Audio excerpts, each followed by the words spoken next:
capítulo 5, vamos a leer los versículos 1 al 5. Dice nuestro Señor, o el evangelista Mateo aquí: viendo la multitud, subió al monte y sentándose, vinieron a él sus discípulos, y abriendo su boca les enseñaba, diciendo: bienaventurados los pobres en espíritu, porque de ellos es el reino de los cielos. Bienaventurados los que lloran, porque ellos recibirán consolación. Bienaventurados los mansos, porque ellos recibirán la tierra por heredad. El que es manso en su trato para con Dios, lo será también en su trato para con los hombres. Una cosa necesariamente nos lleva a la otra. De hecho, podemos llegar aún más lejos y decir que una cosa prueba la otra. Una cosa prueba la otra. Una persona puede en un momento dado proclamar que posee una relación muy buena con Dios. Puede decirnos que disfruta en la soledad de una íntima y envidiable comunión con Dios. Esto puede ser cierto como puede no serlo. Nosotros no tenemos capacidad para poder ver dentro del corazón de una persona, para poder medir qué tan alto es su ardor y su amor a Dios. Pero sí podemos ver la manera en que esta persona se comporta con sus semejantes. Eso sí podemos verlo. Sobre todo con aquellos que le hieren y le maltratan injustamente. Y entonces podremos evaluar la genuinidad y sinceridad de sus palabras. ¿Cómo se comporta un hombre manso en su relación con sus semejantes? Vamos a ver tres cosas. En primer lugar, el hombre manso sabe sobrellevar las injurias, ofensas y maltratos de los demás. En primer lugar, el hombre manso sabe sobrellevar las injurias, ofensas y maltratos de los demás. Y podríamos citar aquí un sinnúmero de ejemplos que aparecen en las Sagradas Escrituras en este sentido, pero basta con poner el ejemplo de nuestro Señor Jesucristo. Él es el epítome de la mansedumbre. Él es nuestro máximo ejemplo. De hecho, el mismo Señor dijo a sus discípulos en Mateo 11:29, aprended de mí, que soy manso y humilde de corazón. Así que si desean saber cómo reacciona un hombre manso ante cualquier situación, vayan a los evangelios y comprueben cómo reaccionó el Señor e imítenle a Él. Estas cosas están escritas en los evangelios no solo para que admiremos al Señor Jesucristo, sino también para que le imitemos. Cristo nos dejó ejemplo para que andemos en sus pisadas. El creador y sustentador del universo sufrió todo eso y procuró que quedase registrado en las Sagradas Escrituras para que sepamos cómo actuar en medio de tales circunstancias. Y los hombres mansos saben manejar las ofensas de los demás como la manejó el Señor Jesucristo. Pero debo aclarar, no porque ellos sean superhombres, no porque ellos no tengan que lidiar con el orgullo igual que tú, igual que yo, no porque ellos no tengan corrupciones internas, no porque en algún momento no le pase la idea por la cabeza de ahorcar a uno. A ellos le pasa el mismo problema, pero en esos momentos estos hombres y mujeres recuerdan quiénes son. Estos hombres y mujeres recuerdan lo que somos sin la gracia de Dios. Así que el hombre manso no toma venganza en medio de la ofensa y de la injuria. El hombre manso no devuelve mal por mal. El hombre manso no amenaza, no guarda rencor. Pero ese mismo principio espiritual que permite al manso refrenar su ira, lo capacita para llegar más lejos aún.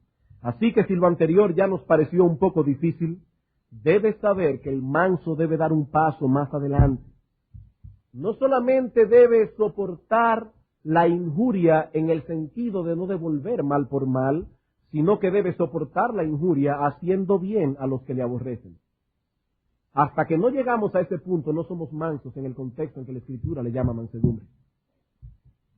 Eso fue lo que el Señor Jesucristo nos enseñó a hacer, no solo con su ejemplo, sino también con un mandamiento expreso. Dice él en Mateo capítulo 5, versículo 43 al 48, oísteis que fue dicho, amarás a tu prójimo y aborrecerás a tu enemigo. Pero yo os digo, amad a vuestros enemigos, bendecid a los que os maldicen, haced bien a los que os aborrecen y orad por los que os ultrajan y os persiguen, para que seáis hijos de vuestro Padre que está en los cielos. ¿Y cómo es nuestro Padre que está en los cielos?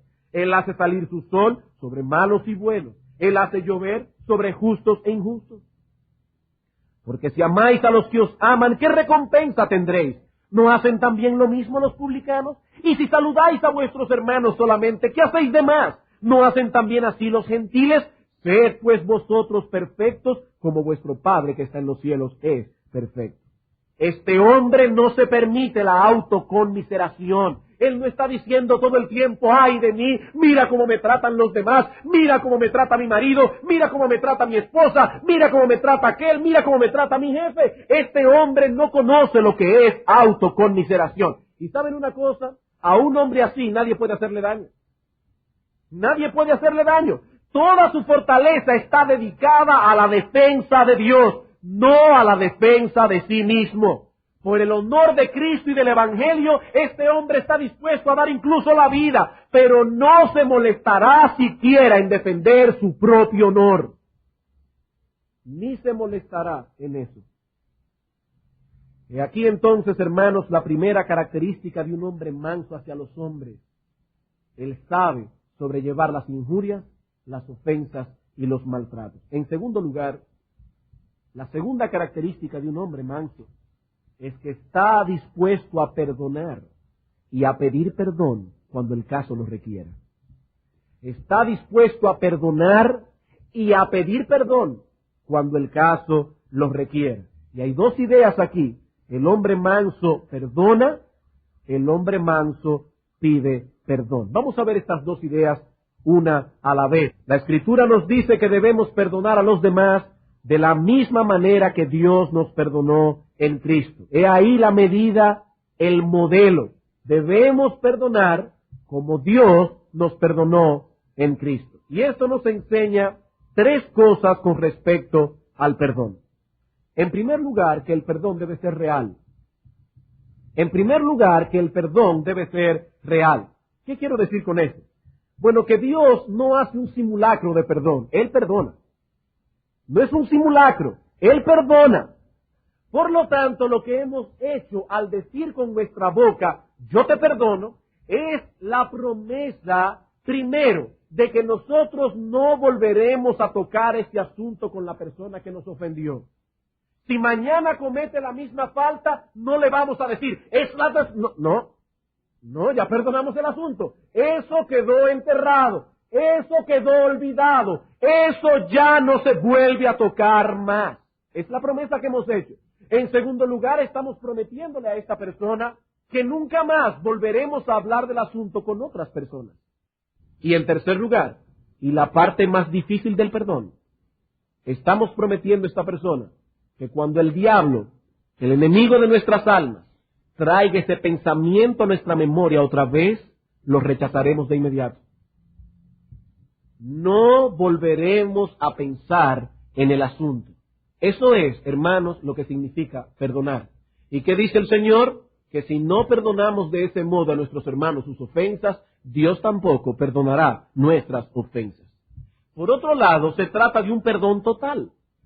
No solamente un perdón real, sino también un perdón total. El salmista dice en el Salmo 103, bendice alma mía Jehová, y no olvides ninguno de sus beneficios. ¿Y cuáles son esos beneficios? Él es el que sana todas tus dolencias, Él es quien perdona todas tus iniquidades.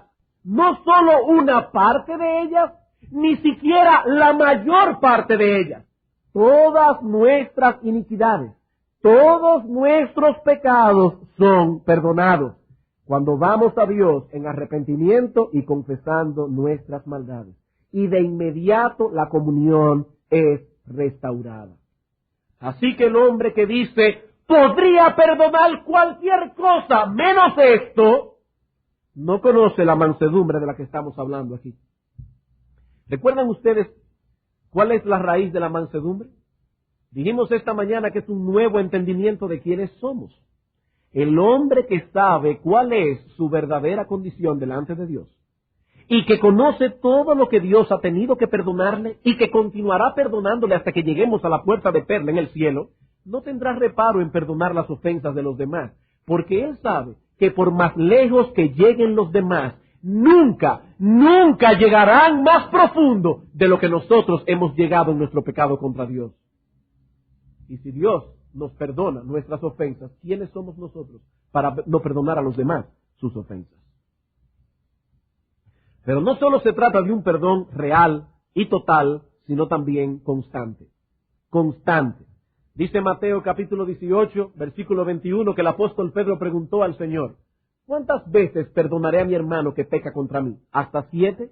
Cristo dijo, hasta 70 veces 7. Queriendo decir, esto no tiene límites. Pero el hombre manso, dijimos que no solo se distingue en su capacidad de otorgar el perdón, sino también en su capacidad de pedirlo.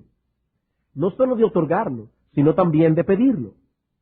Así como otros nos ofenden constantemente, así también nosotros ofendemos a otros. Dice Santiago capítulo 3, versículo 2, que todos ofendemos muchas veces. Todos ofendemos muchas veces y por lo tanto todos nos veremos en la obligación, una que otra vez, de pedir perdón. Algunas personas son muy orgullosas para pedir perdón. De manera que cuando se dan cuenta que han metido la pata y que han hecho lo que no debían hacer, se limitan a comportarse con más gentileza de lo acostumbrado. Esa es su forma de reconocer que ha obrado mal. Pero eso no es lo que se espera de un cristiano. El cristiano ha de ser manso. Y el hombre manso sabe humillarse pidiendo perdón. Cuando el hombre manso es amonestado, recibe la amonestación con un espíritu enseñable. Considera lo que se le ha dicho. No es que él va a aceptar que ha pecado si él no cree que ha pecado y si no le enseñan por la Escritura que ha pecado. Pero si esa persona se da cuenta que realmente ha pecado, porque la palabra de Dios lo ha convicto de pecado, no tiene reparo alguno en reconocerlo ante Dios y ante la persona que le amonestó. El hombre manso está dispuesto a escuchar y a aprender. Siendo pobre en espíritu, sabe que no es autosuficiente, sabe que no lo sabe todo, que tiene mucho que aprender y que otros pueden enseñárselo. En tercer lugar, el hombre manso se caracteriza por un trato gentil y considerado. Y no confundan, hermanos, la ternura con la falta de carácter. No confundan la ternura con la falta de firmeza. Pero hay personas que tienen la capacidad de hacer sentir incómodos a todo el que tienen a su lado. Y no precisamente por la firmeza de sus convicciones, sino por la forma áspera y ruda en que tratan de imponerse todo el tiempo. En la forma en que quieren hacerse sentir. Pero el hombre manso es considerado, es humilde, gentil, tierno. Y aún en momentos cuando tiene que corregir el error, lo hace con un espíritu correcto. Habiendo considerado el significado de la palabra mansedumbre y algunas de las características que acompañan esta virtud, veremos ahora en tercer lugar cómo podemos desarrollar esta virtud. ¿Cómo podemos desarrollar esta virtud? Considera el alto valor que posee la mansedumbre. ¿Sabes por qué? Porque dice la Escritura que donde está nuestro tesoro, allí estará nuestro corazón.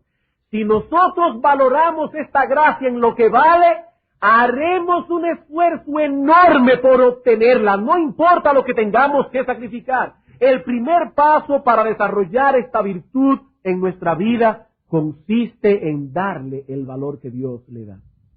El verdadero adorno de un cristiano, sea hombre o mujer, consiste en saber moderar el espíritu a través de la gracia de la mansedumbre. Hermano, quiero que hagas un ejercicio mental ahora mismo. Piensa en las personas hacia las cuales tú tiendes más, que más te llaman tu atención, y verás que en el 99% de los casos son personas que tienen este carácter. A ti te llama la atención, te agrada estar delante de una persona gentil, se agrada estar delante de una persona mansa, y eso es lo que Pedro está diciendo. Lo van a atraer con ese espíritu afable y apacible. El verdadero adorno de un cristiano, sea hombre o mujer, consiste en moderar el espíritu. Pablo nos dice que ese es uno de los principales atavíos con que deben vestirse los escogidos de Dios. En Colosenses capítulo 3, versículo 12 dice, vestíos pues como escogidos de Dios, santos y amados. ¿Y cómo han de vestirse? De entrañable misericordia, de benignidad, de humildad, de mansedumbre. He ahí las características que identifican a los escogidos de Dios. Si vamos a atraer a los demás al Evangelio, es porque manifestamos esa cualidad tan rara. Mire, si usted es manso, difícilmente los inconversos que los rodean podrán dejar de verlo. Es una cosa tan rara en este mundo tan agresivo que los demás no podrán dejar de verlo. Así que debemos de considerar la mansedumbre como una joya de inestimable valor. Y no solo porque Dios lo valora de ese modo. Eso debería ser suficiente. Pero hay algo más. Considera, hermano, la tranquilidad y el descanso que la mansedumbre da a tu alma. Considera no solamente el valor que Dios le da, sino que el descanso de tu alma depende de tu mansedumbre. ¿Qué dijo el Señor Jesucristo? Aprended de mí, que soy manso y humilde de corazón. ¿Y qué habrá cuando ustedes lo imiten en eso? Hallaréis descanso para vuestras almas. El descanso del alma y la mansedumbre están íntimamente relacionadas. Las personas que desconocen esta virtud padecen de muchos conflictos internos, incluso de muchos malestares físicos. Muchas enfermedades psicosomáticas y algunas que no son psicosomáticas, como las enfermedades cardíacas, están íntimamente relacionadas con la falta de mansedumbre.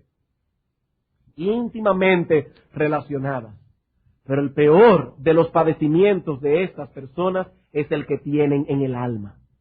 Las personas que carecen de control sobre sus pasiones viven amargadas, irritadas, son infelices y lo que es peor, le hacen la vida imposible a todo el que los rodea. Nadie puede vivir con una persona así.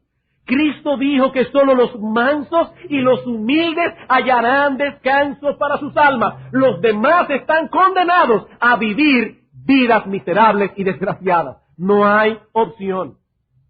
Así que antes de perder el control, hermano, considera esto. ¿Vale la pena pecar contra Dios y echar por la borda la tranquilidad de mi alma por ese problema? ¿Fue tan grave la ofensa como para perder un don tan preciado que Dios nos ha dado, como es el descanso del alma? ¿Vale la pena? Vamos a suponer por un momento que alguien va por la calle sosteniendo un lingote de oro de mucho valor, y de repente alguien pasa por allí, hace una bola de lodo, se la tira encima y le mancha la ropa. ¿Qué pensarían ustedes de ese individuo si por buscar venganza toma el lingote de oro y se le tira encima? Yo no sé ustedes, pero yo pensaría que se trata de un tonto, de un insensato. Este hombre se está arriesgando a perder su lingote de oro. Bueno, lo mismo debemos pensar de nosotros mismos cuando arrojamos el lingote del descanso de nuestras almas cuando alguien nos ha ofendido. Lo mismo debemos pensar. Pocas personas son tan miserables como aquellas que carecen de mansedumbre. Usted los ve en la calle hasta peleando solo en el carro, porque un individuo se le metió por delante. No viven tranquilos, son personas desgraciadas, miserables, irritables. Estas personas no saben lo que es descansar. Imítenme, dice el Señor, hallaréis descanso para vuestras almas. Considera esto, hermano, y pide a Dios que te dé una doble porción de su gracia para poder moderar tu espíritu. Pero no olviden, hermanos, que la gracia de Dios es suficiente. Si algo se ha hecho evidente aquí, al escuchar estas cosas, es que no tenemos capacidad de desarrollar esta característica por nosotros mismos. Pero tampoco se desarrollará sin la labor consciente y responsable de nosotros mismos. ¿Qué dice el apóstol Pablo? Vestíos de mansedumbre. Así que la clave está en hacer uso de los medios que Dios nos ha provisto en dependencia del Espíritu Santo. Así que no desmayemos, hermanos. Dios nos ha dado los recursos necesarios. pero seamos fieles en el empleo de tales recursos.